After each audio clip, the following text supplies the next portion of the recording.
Good morning. Welcome to our Sunday service. My name is Sarah Lenzi, and I am the minister here at the Unitarian Society of Ridgewood. Thank you to our entire Sunday services team who makes these gatherings possible. For over a century, the Unitarian Society of Ridgewood has been gathering in community. Ours is a home for liberal faith and free thinking. Ours is a faith based on shared promises and a commitment to community. We do not demand any particular beliefs about God and the cosmos, but we do believe in the interdependent unity of all existence. And we do believe that healing love is accessible to us all. Here in this community, we celebrate each person, whatever their gender, sexual orientation, age, education, history, race, ethnicity, economic status, theology. We embrace you on your spiritual journey. If this is your first time visiting one of our Sunday morning services, we are so glad that you have found us and welcome. Please consider staying for our virtual coffee hour. It's a great way to connect with smaller groups of folks. If you'd like to learn more about us, you can fill out the Google form that's going to be dropped into the chat, or you can email our office at 113cottage@gmail.com, or you can visit our website at uuridgewood.org. Just a few short announcements this morning. We are starting an adult education course this week in conjunction with CUC in Carayannis. The course will explore how we as congregations can be more inclusive, especially with regard to trans folks. We believe here in celebrating all people, and now in the climate we find ourselves in, it is as important as it ever has been that we truly live that welcoming, celebrating, progressive value. I encourage you to register for the class. The registration link will be in the chat. You should know that the course is primarily composed of sessions that you can watch online in your own time. Then there are 3 conversation sessions being led by Alex Capitan from the Transforming Hearts Collective. Please sign up and join us for this important learning. I also am going to take a moment to remind everyone to go out and vote if you have not. We are not focusing our service this morning specifically on the upcoming election, but embedded always in our time together is the reminder that we have a responsibility to each other and to this world to do whatever we can to make change and bring love into our human interactions. So please take all your UU values and bring them to the polls. And a quick thank you in conjunction with us. I learned this week that our Get Out the Vote volunteers, which is like less than 50 people, managed to send out 6,000 postcards encouraging people to vote. That is an awesome number. Thank you to all of you who contributed to the effort to preserve democracy and to live our value that teaches us that every vote counts. Thank you all for being with us this morning.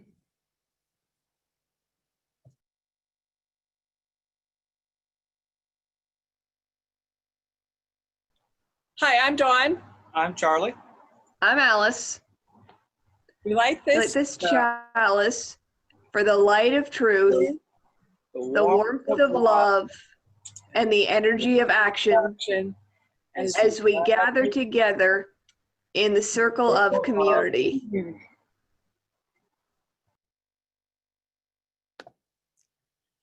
And now take a deep breath.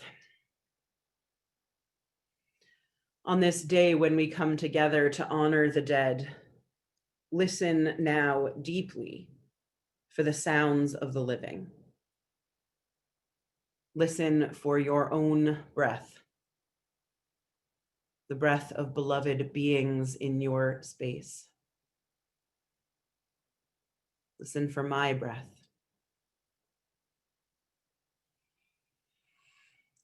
Listen for your heart beating. Feel it, strong and sure.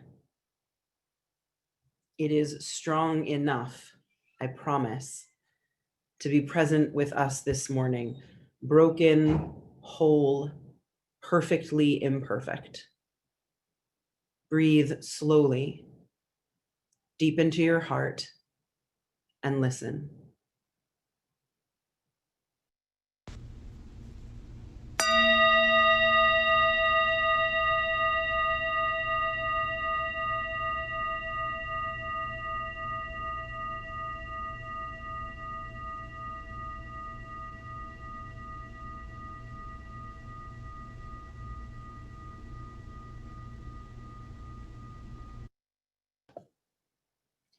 This is the time of year when the veil is said to be thinned and the lines are said to be blurred, when life and death walk hand in hand.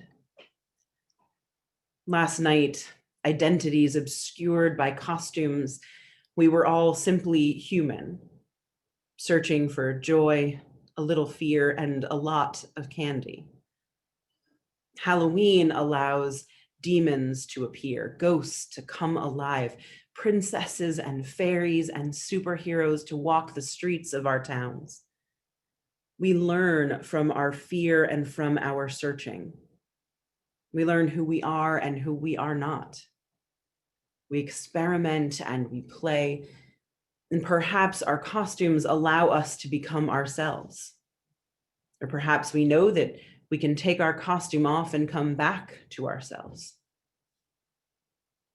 Today, woken to a morning of cold, bright blue skies, our faces bare to each other, we are all simply human, honoring the losses that have marked our lives, witnessing each other's pain, searching for loving presence that holds us, and claiming sorrow and joy as our human inheritance.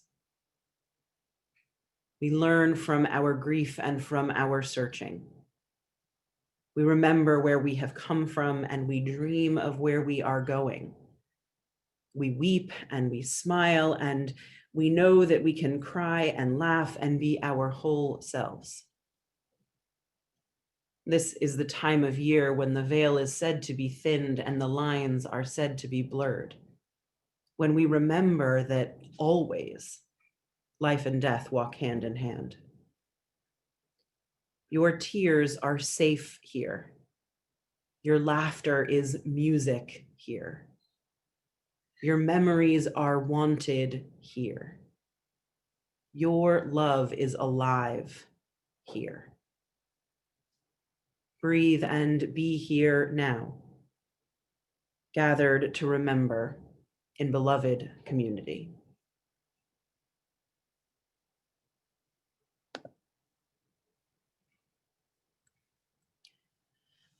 '20th century poet Billy Collins wrote our first reading this morning, titled "The Names." It was written after the September 11th terror attacks. Collins, a native New Yorker, was the poet laureate at the time. As I read, Kristen will light our first section of candles to honor the pandemic loss of life around this world. The Names by Billy Collins. Yesterday, I lay awake in the palm of the night. A soft rain stole in, unhelped by any breeze. And when I saw the silver glaze on the windows, I started with Ackerman, as it happened, then Baxter and Calabro, Davis and Eberling, names falling into place as droplets fell through the dark. Names printed on the ceiling of the night. Names slipping around a watery bend, 26 willows on the banks of a stream.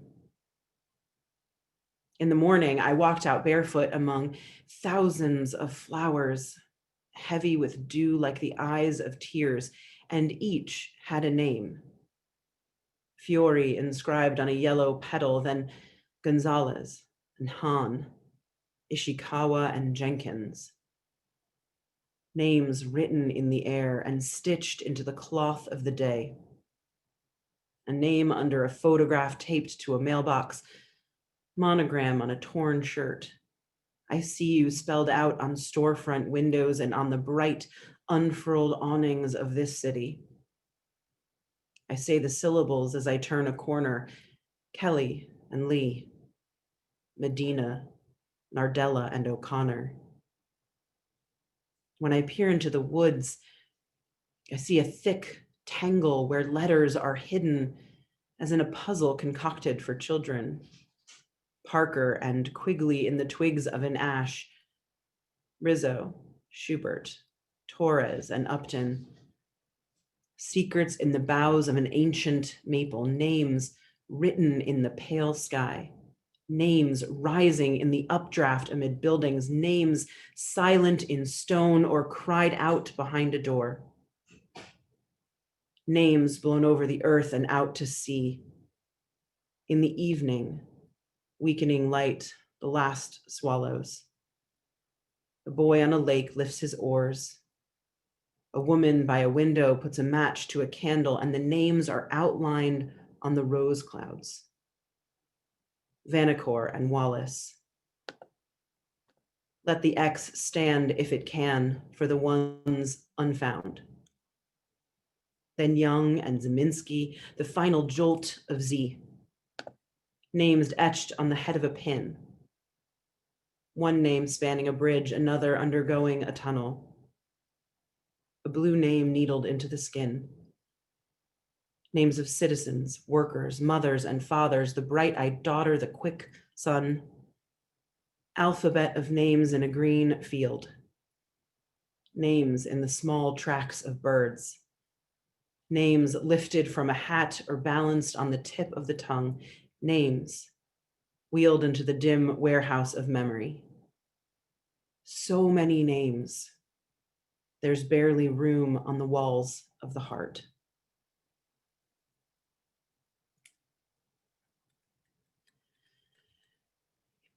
In this country, more than 235,000 people have died in less than 8 months.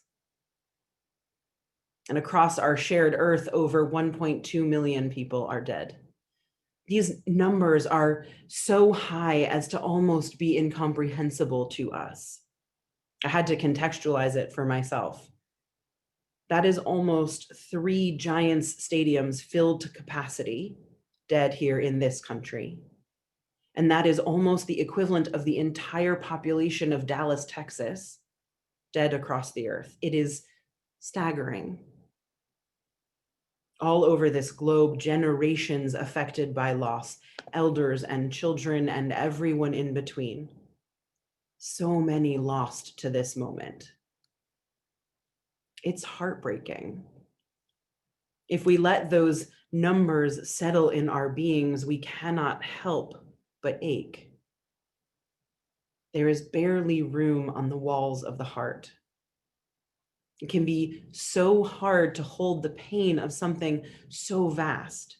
It can be easier to forget that these losses are all of our losses, all of ours, that we are part of each other here on this planet, that we all belong to one family, the human family brought into existence through all the same chance moments, the bursting of matter at the beginning of time, the chance encounter of bodies in space, the long, slow development of human living. Each of us born crying and new, born from joy and hope and labor and pain and celebration. It can be easier to pretend that we are separate. Each individual, each country or state or county its own. But we are one. My pain is your pain, your grief is my grief, the sorrow is ours. In our shared humanity, we share our loss. Each of those who have died is not just a statistic, they belonged to someone. Each loss reverberated out, ripples of pain, tears passed from one to another. There is nothing separate, and we are not alone. We are all someone's, and we are all each other's. That is a deep truth that makes real but also bearable, the pain. Because it reminds us that there is so much love abounding everywhere, and that we are not alone. Everyone is someone's, and we are all each other's.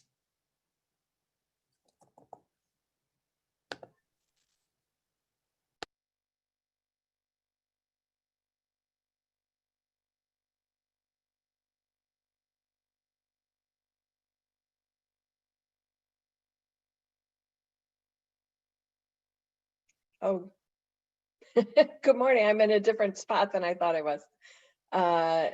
Good morning. I'm Dawn Walter. I'm president of the Board of Trustees of the USR. I add my own welcome to you. It's so nice to be with you. Every Sunday that we gather, we ask for an offering to support the work of our congregation. Our mission statement is to grow in mind and spirit, to act with love for justice, and to transform ourselves and the world. This congregational year is a challenging one as we work to support each other through the pandemic while looking toward an uncertain future. We are truly grateful for the way you have shown up and continue to show up with your hearts and minds open, with your hands ready to help, and of course, with your generous offerings, ensuring that our congregation can continue its work. We know that in this moment, there are among us those who are unable to financially support the congregation and instead find themselves in need of support. If that is you, please let us know. Reach out to Reverend Sarah, the office, the caring teams, or any member of the board, including myself. Now on your screen, you will see the instructions on how to give. Please give in whatever way is most convenient for you. The offering will now be given and gratefully received.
A.R. Ammons was a World War II veteran, an engineer, and a poet who often wrote his poetry to fit the narrow strips of printed receipts or the ticker tapes from an analog calculator.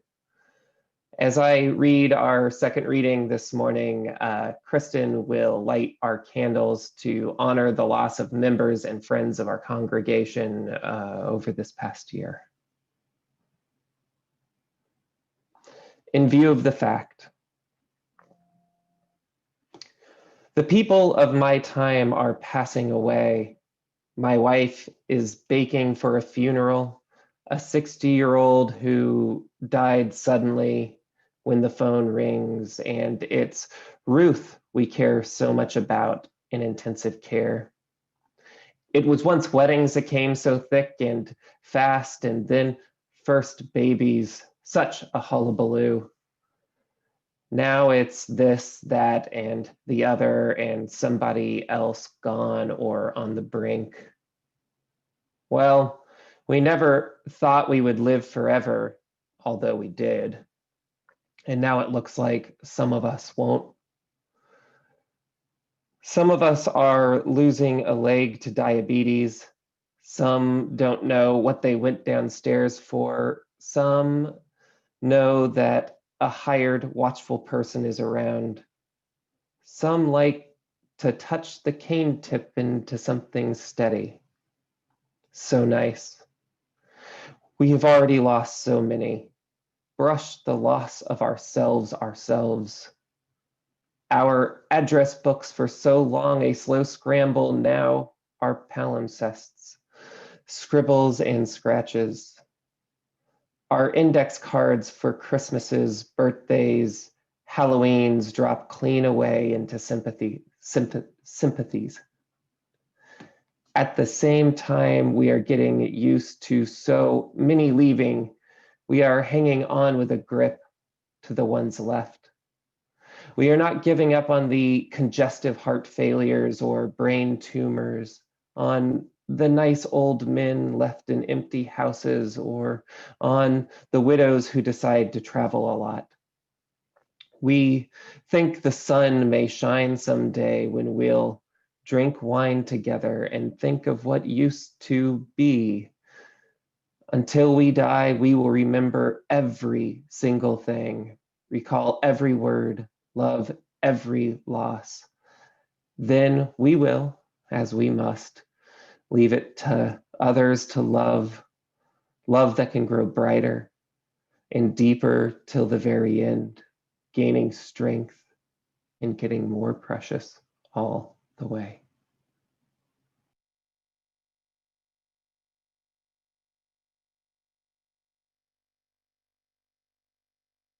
On this All Saints' Day, we remember and honor 10 souls who have died in the past 12 months. Beloved members and former members of the Unitarian Society of Ridgewood, they have touched our lives even if we didn't know them, for they helped to make USR who we are today. Marion Jones, born February 20th, 1942, died January 1st, 2020. Judy Silver, born March 24th, 1957, died January 22nd, 2020. Brad Jordan, born November 27th, 1953, died January 26th, 2020. Jim Gunning, born May 10th, 1933, died April 2nd, 2020. Barbara Goldberg, born August 19th, 1926, died April 29th, 2020. John Shaw, born March 4th, 1923, died May 8th, 2020. Jean Svar, born December 5th, 1929, died May 15th, 2020.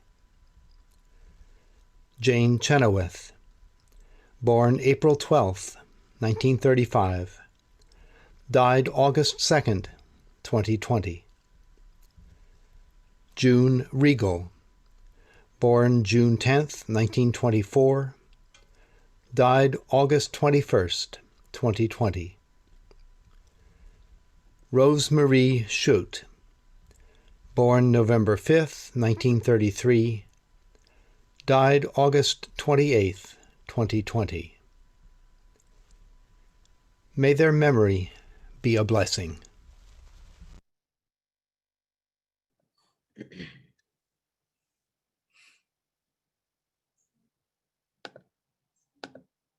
Please join me in our time for quiet and reflection. I will speak some words, and then we will sing together a hymn of meditation. Find as comfortable a position for your body as you can, and breathe in slowly and deeply. Breathe in through your nose and out through your mouth.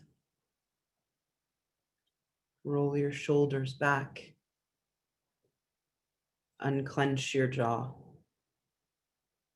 And relax your body. Breathe slowly and deeply in and out.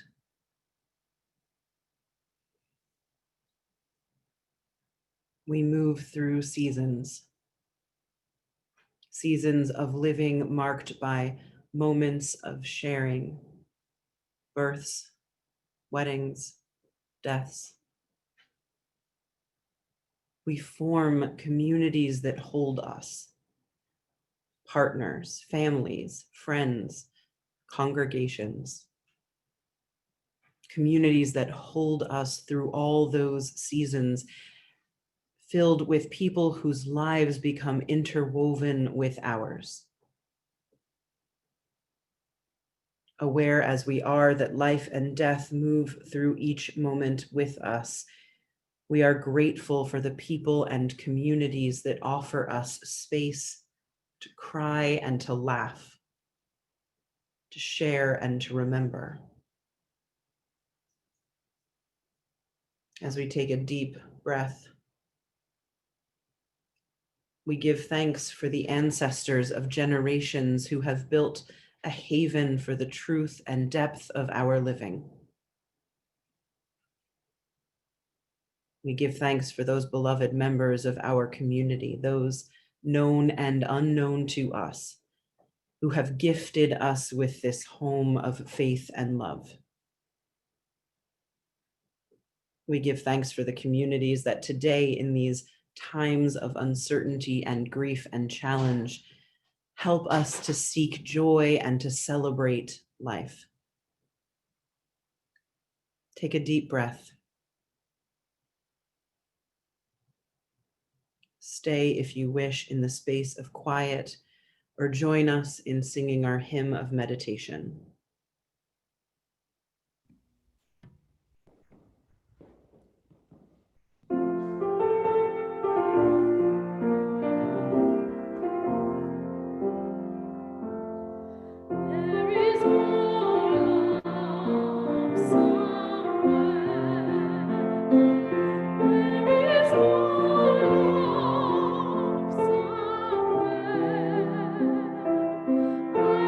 Keep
May the beloveds of our congregation and all their loved ones know joy, peace, hope, and love. May we value each moment we are given, and may we continue to build communities of care. So may it be.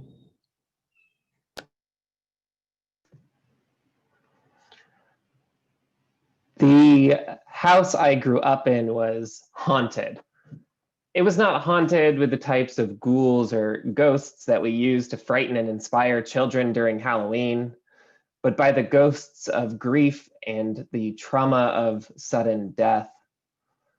Shortly before I was born, my grandfather died suddenly. A healthy-seeming 56-year-old man went skiing and collapsed in the middle of his run with my grandmother. My father at the time was waiting around at his parents' house with a toolbox to help them change the oil in the car, which desperately needed it when he received the news. Unable or unwilling to comprehend, my father froze. He was unable to move for 3 months. The grief and the trauma were so deep a wound that I only learned about my grandfather in the negative in my early life, by the way that my family talked around him. He seemed to haunt so many items in my house, these strange sacred objects, like a drafting tool used to measure straight lines, or an eraser that seemed to have magical properties by the way that my dad handled it. My grandmother burrowed deeply into her safe place, a mix of conservatism from Greece in the late 50s and an American conservatism, which probably never existed, but which found its ideal expression in John Wayne. She would yell at my father anytime his hair grew longer than a few inches, to her a symbol of the hippies, probably the dirtiest word she could imagine saying. You can imagine what she said of my hair. The sentiment has run so deep that currently she is suffering from dementia, and yet she still offered to write a check for $1 million if my father would cut his hair. Grief and trauma can live in and through us in surprising ways. Trauma, we have recently learned, can chemically alter our DNA, literally writing itself into generations. In that way, our actions toward each other truly do reverberate through time, even if no one is left to remember these actions.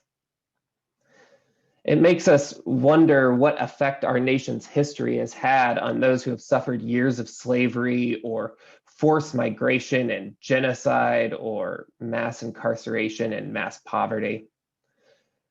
Grief and trauma haunt not only the Lenape lands upon which our beloved church lies, but the violence of this theft has also imprinted itself on entire generations of Lenape people.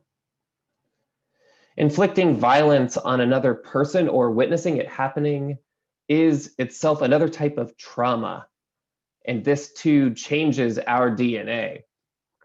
Injustice and violence creates victims of us all, and all of this violence haunts not only our past, but our children and our future. As William Faulkner famously said, the past is never dead, it's not even past. We read the poem by Billy Collins today, who talks about the living trauma of 9/11 through the names of the murdered haunting the city streets. And this makes me realize that grief and trauma, although so often linked in our society, a society which does a bad job at talking and integrating death into life, and in the society in which these two concepts, grief and trauma, are drawn together so often because of violence and injustice. But I realize that grief and trauma do not necessarily belong to each other.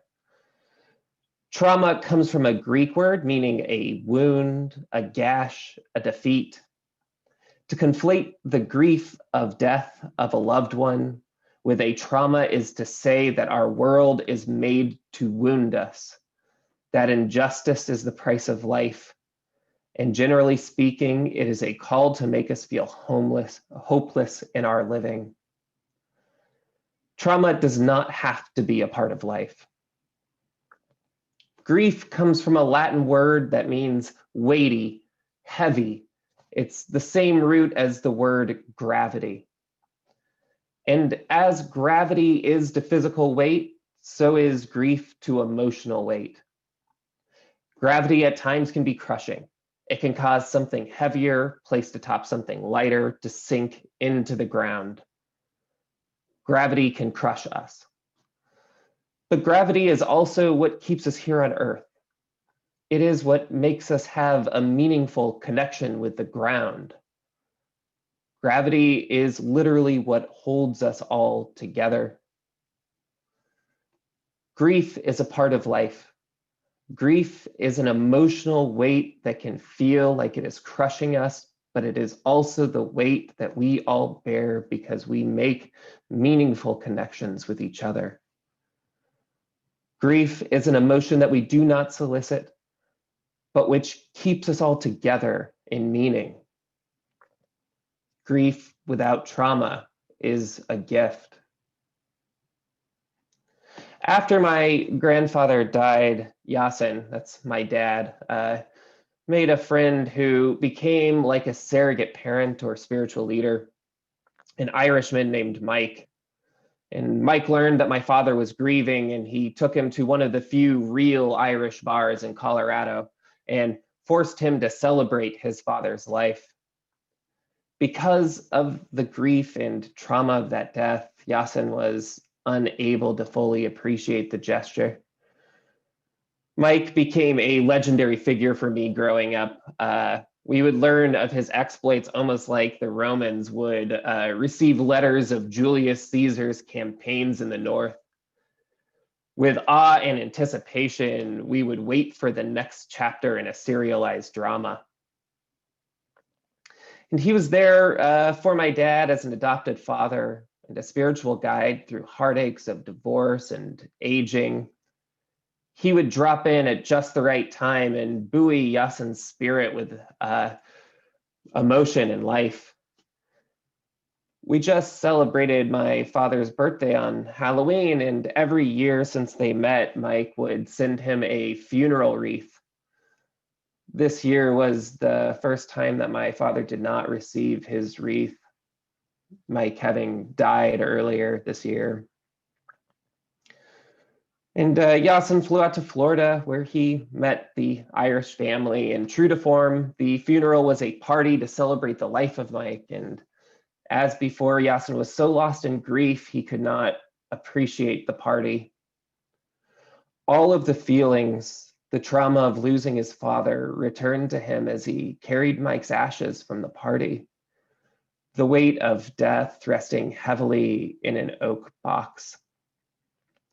He learned that Mike died as poor as he lived, and that his house possessed few belongings, except for several packages that he had intended to mail to friends. And when my dad got back home, he found one such package with his name on it. He could not bear to look at it, terrified of what Mike had sent him from across the grave. And for 3 months, that package haunted him, unopened in his little apartment. When he finally did work up the nerve to open the package, fumbling carefully at the seams, he found a jar of a hair product known as Brill Cream and a note in Mike's uneven scrawl. The note said, "I've always loved your hair, Yasin." It was as though, in reading of that note, all of the weight of grief from both deaths settled in to make a home in my father's heart.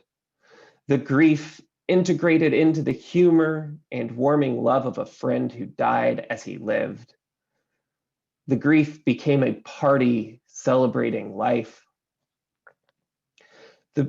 The grief became not a wound inflicted, but the gravity which holds us all together, which makes us able to love at all.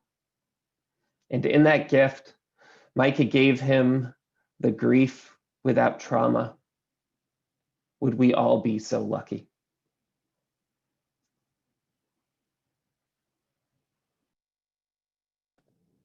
Into each of our lives, grief comes. Grief at change, at expectations unmet, at longings unrealized, at lives altered in a moment, grief at ambiguous loss, grief at the deaths of beloveds. As the music plays and as images of our personal and collective loved ones move across our screen, I invite you to speak into your own space at home, the names of any you wish to remember and honor this morning. You can also write their names into the chat. As we hold each other in love, as the music plays, Kristen will light our final candles that honor all of the griefs we humans endure, those spoken and unspoken.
We hold all of the names spoken and unspoken in our hearts and in our minds. May they know our love. I want to share a story with you this morning as we move our service towards its close. I have, since I was a child, loved picture books. When someone can capture deep truths in a way that speaks to every age, when images can convey words the heart can't speak, I am grateful for that gift. So this morning, aware that we have been holding pain and grief, holding each other in tears and sorrow, I offer this book of simple beauty and power. It's titled The Heart and the Bottle by Oliver Jeffers. Sorry.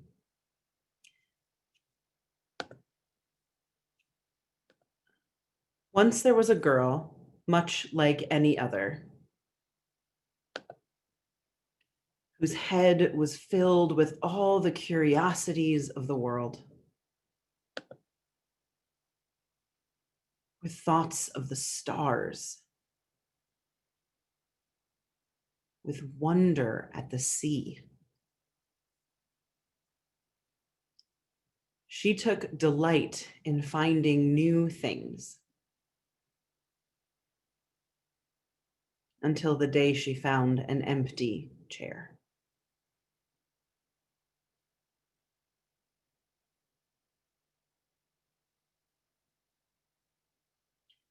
Feeling unsure, the girl thought the best thing was to put her heart in a safe place, just for the time being.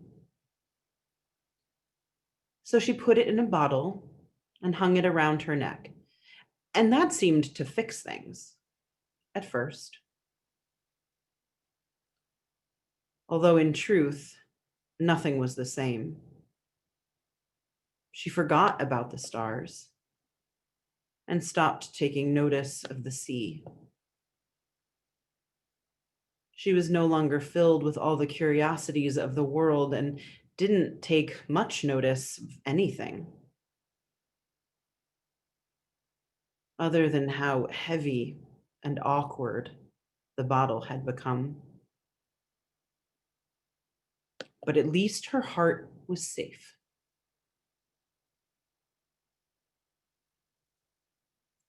It might never have occurred to the girl what to do had she not met someone smaller and still curious about the world. There was a time when the girl would have known how to answer her, but not now, not without her heart.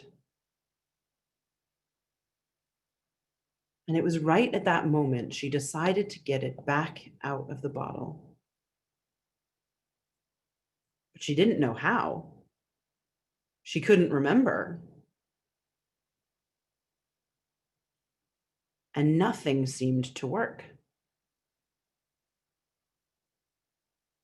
The bottle couldn't be broken. It just bounced and rolled right down to the sea.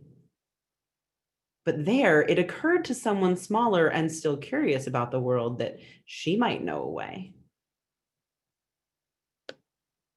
And it just so happened she did.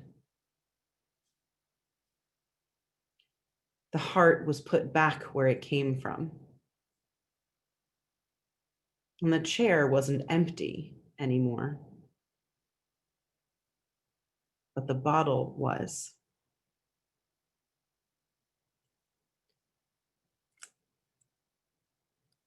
I was the kind of child who was sensitive, a feeler, and an overthinker. I thought a lot about things like life and death, God, and what it all meant. I had a theory of the afterlife in 4th grade. I was young when my father's mother died, and when beloved pets died, those were my first encounters with death. I remember them, but not viscerally, not with any depth of pain and awareness. The first death I really remember feeling deeply was when my mother's father died one summer while I was at camp. The spring right after, my father's brothers both died. And I remember thinking actively at the time, I can't let these experiences close my heart to love. I can't let fear mean that I shut myself down. I'm not sure I was able to live into those promises I made to myself, not right away. I suspect we all know what it is to close our heart in a bottle, be it for a week or 4 years. This living we do is no joke. It's hard, but it is also so very beautiful. Heartbreakingly hard and heart-achingly beautiful. Because we live knowing that one day our time will come to an end, and one day it will be for others to live and to love. But for the time that we are given, we are called to live deeply each moment. We love knowing that it takes courage and strength, and that we will be called to live through pain exactly because we have loved. But we open the bottle and love over and over anyway. All throughout the seasons of our lives, there is death and life, fear and hope, pain and joy. Vulnerability is hard.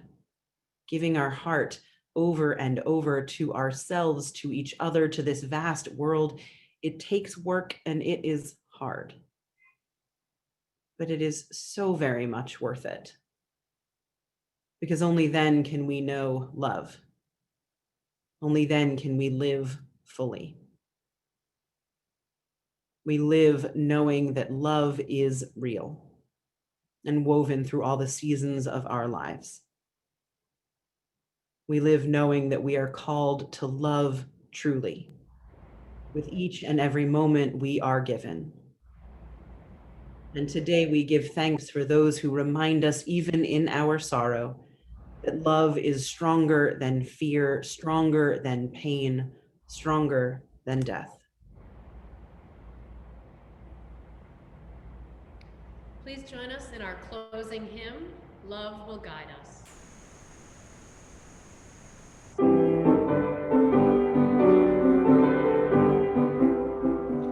Love will guide us, peace has dried us, hope inside us will lead the way.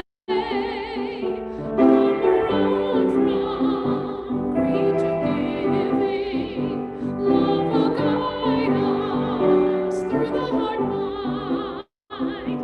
If you cannot sing like angels, if you cannot speak before thousands, you can give from deep within you. You can change the world with your love. Love will guide us, peace has dried us, hope inside us will lead the way. On the road from greed to giving, love will guide us through the hard night.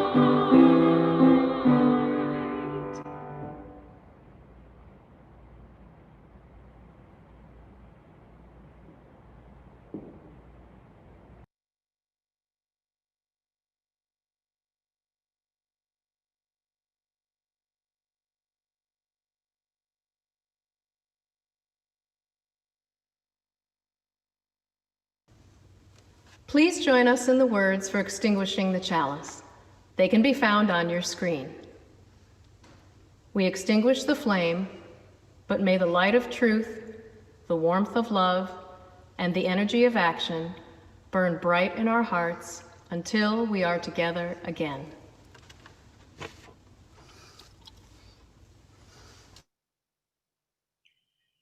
May each day of our lives be marked with love.